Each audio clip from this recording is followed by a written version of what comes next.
Assalamualaikum warahmatullahi wabarakatuh. Saya Wijaya Indah Rahayu, CGP Angkatan 11 dari Kota Tangerang. Hari ini akan melakukan aksi nyata pada modul 2.3 Coaching Supervisi Akademik bersama dengan Ibu Hanisa.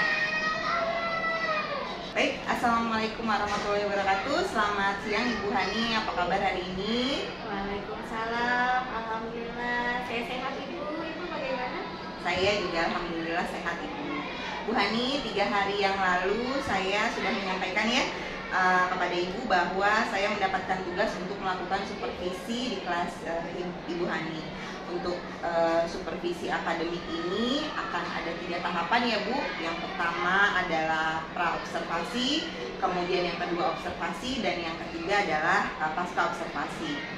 Siang hari ini kita melaksanakan tahapan pra-observasi, di mana harapan kita bisa dapat berdiskusi dan bertukar pikiran terkait kesiapan-kesiapan Ibu untuk melakukan supervisi, dan juga agar pelaksanaan supervisi Ibu nantinya dapat berjalan lancar tanpa hambatan, serta untuk meningkatkan kemampuan Bu Hani dalam akademik, baik pengetahuan serta pengalaman dalam proses pembelajaran.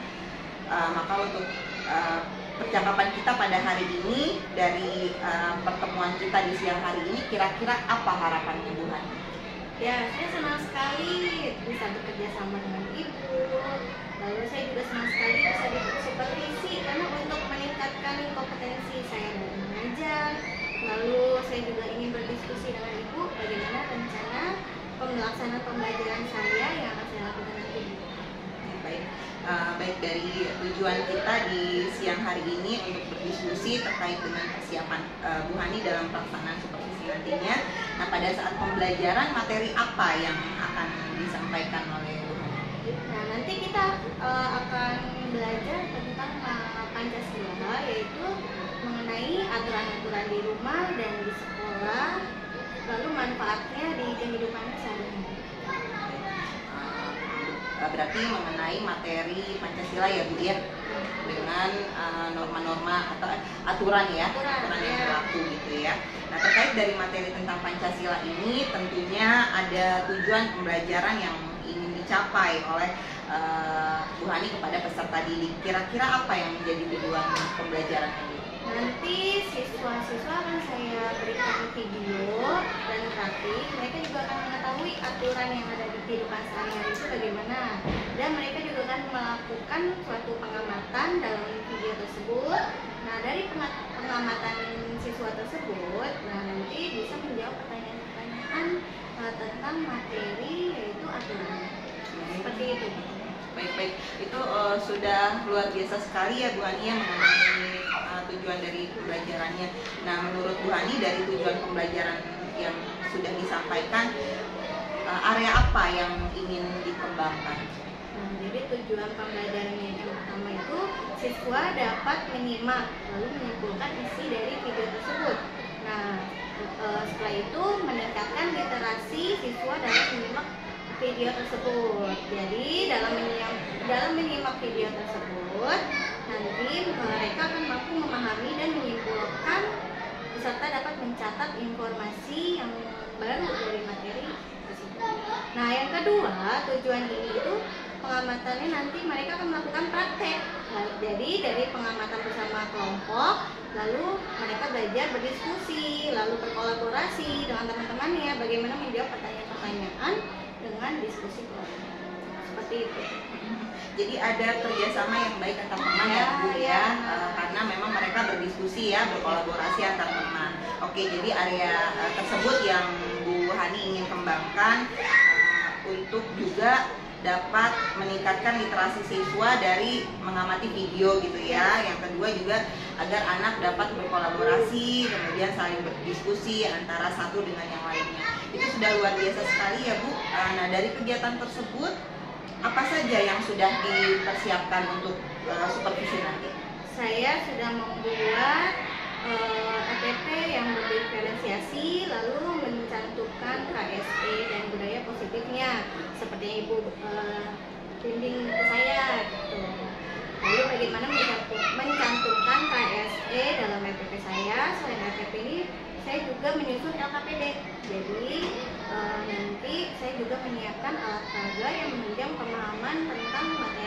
tersebut. Lalu saya menyiapkan asesmen penilaiannya. Bentuk asesmennya ada 3 kelompok yang akan saya gunakan dalam nanti. Alhamdulillah saya lihat juga sudah baik ya Bu Hani perencanaannya, dari perencanaan, kemudian tujuan pembelajaran, strategi apa yang akan Bu Hani gunakan di RPP ini untuk pembelajaran besok Bu? Jadi strateginya ya saya akan mencoba berdiferensiasi karena berdasarkan asesmen awal yang saya lakukan ternyata sesuai gaya belajar 3 kelompok. Jadi ada auditori, visual, lalu ada kinestetik. Nah untuk dari ketiga kelompok ini saya memberikan bentuk pembelajarannya yang berbeda-beda. Jadi kalau misalkan yang visual mereka akan belajar membaca, literasi, lalu mengamati gambar-gambar. Nah kalau misalkan yang auditori ini saya memberikan video pembelajaran. Jadi mereka mengamati video keragaman yang ada, kemudian lalu menggali pemahaman mereka dari video tersebut. Sedangkan di kelompok kinestetik mereka juga aktif luar biasa ya kalau kinestetik. Jadi mereka melakukan praktik langsung dan menyebutkan contoh aturan apa saja yang mereka ketahui. Baik. Jadi Ibu sudah menggunakan pembelajaran berdiferensiasi di RPP-nya dengan gaya belajar siswa yang berbeda-beda. Itu juga sudah luar biasa sekali. Saya tidak sabar ingin melihat proses pembelajaran Ibu di kelas gitu setelah saya dengar persiapan-persiapan Ibu barusan gitu ya. Dari strategi yang Ibu sampaikan, kemudian alat peraga untuk pembelajaran berdiferensiasi, kemudian tujuan pembelajarannya. Nah, dari kegiatan tersebut nih, perencanaan tersebut, kira-kira Ibu kapan akan melaksanakan proses pembelajaran? Dari rencana pembelajaran yang saya buat, kemungkinan Selasa besok saya akan melakukan praktek pembelajaran tersebut. Oke, baik. Jadi untuk pada proses pembelajarannya, Ibu akan memulai di hari Selasa ya Bu ya? Ya, hari Selasa. Baik, jadi di hari Selasa saya akan datang ke kelas Bu Hani untuk melakukan supervisi kelas. Kemudian saya akan melihat hal-hal apa saja yang terjadi di dalam kelas. Kemudian setelah Ibu nanti melakukan kegiatan pembelajaran, kita adakan percakapan kembali, yaitu kita observasi. Sebelum kita akhiri, kira-kira apa yang Ibu dapatkan dari hasil percakapan kita kali ini? Saya mendapatkan gambaran nanti akan bagaimana strateginya, modelnya, lalu medianya juga yang nanti akan saya tampilkan pada pembelajaran ini. Baik, siap. Baik Ibu, terima kasih atas waktunya dan sudah bersedia untuk berbincang-bincang dengan saya di pra-observasi ini. Sampai ketemu di kegiatan observasi kelas besok. Baik, terima kasih Ya, Ibu. terima kasih banyak. Assalamualaikum warahmatullahi wabarakatuh. Waalaikumsalam. Terima kasih banyak.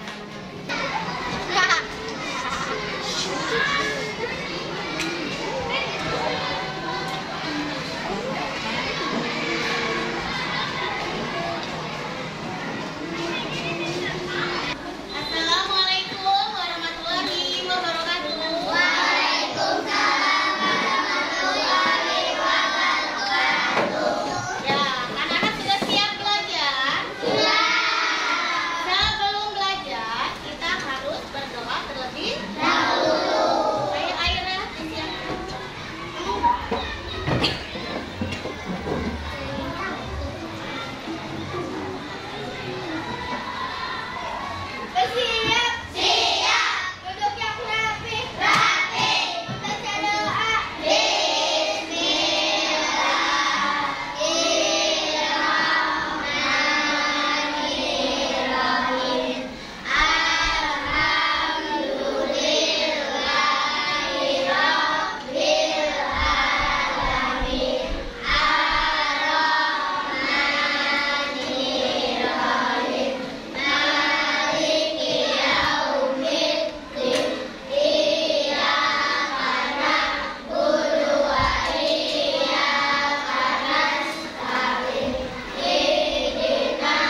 Ada yang bangun jam 7? Nanti telat nanti kalau bangun jam 7. Lalu siapa yang datang ke sekolah itu sebelum bel berbunyi?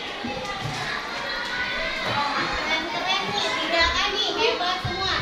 Nah, berarti kamu sudah melaksanakan apa itu? Sebuah apa itu?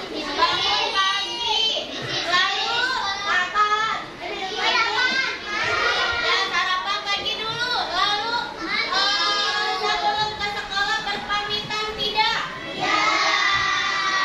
Lalu datang ke sekolah sesuai tepat waktu tidak? Berarti kamu sudah melaksanakan sebuah aturan. Kalau bangun pagi berarti aturannya di mana?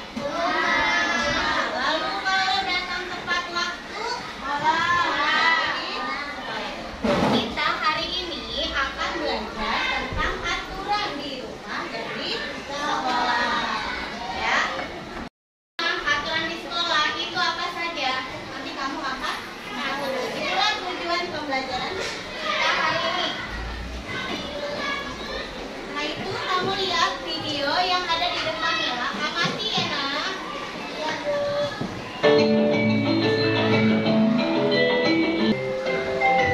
Pertama-tama kita belajar video pembelajaran dengan materi aturan di rumah dan di sekolah. Yuk, kita belajar bersama-sama. Sobat belajar, aturan adalah ketentuan untuk mengatur sesuatu boleh dilakukan atau tidak. Aturan bersifat memaksa kita untuk tertib dan disiplin.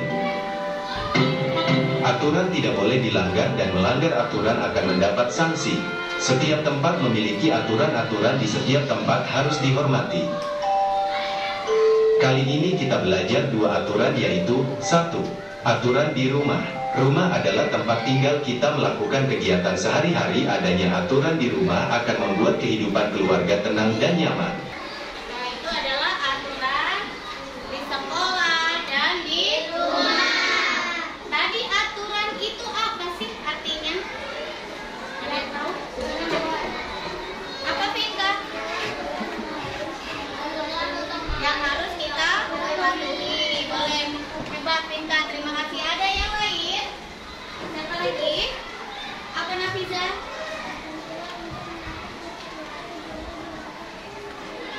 Ya, berarti untuk aturan itu untuk mengatur kehidupan kita. Agar apa? Agar tertib. Disiplin. Ya, hebat, pintar semua kelas 3A. Lalu tadi ada aturan di rumah, lalu ada aturan di sekolah. Bisa dibedakan? Bisa. Kalau misalkan merapikan tempat tidur, kira-kira aturannya di mana ya? Nah,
dan membantu kakak. Saya dari kelompok memperhatikan aturan di sekolah dan di rumah. Pertama dari rumah. Pertama mengerjakan PR, membangun tidur, merapikan mainan, membantu ibu, membereskan tempat tidur, saling kepada orang tua. Dari keluarga berbeda itu memperhatikan aturan di rumah dan aturan di sekolah. Aturan di sekolah ya datang tepat waktu, upacara, istirahat. Saya dari kelompok 4.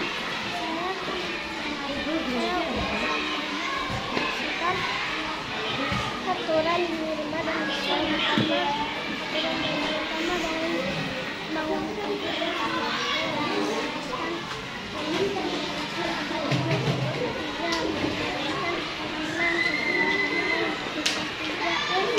Tadi kalian sudah membuat LKPD-nya, ya kan?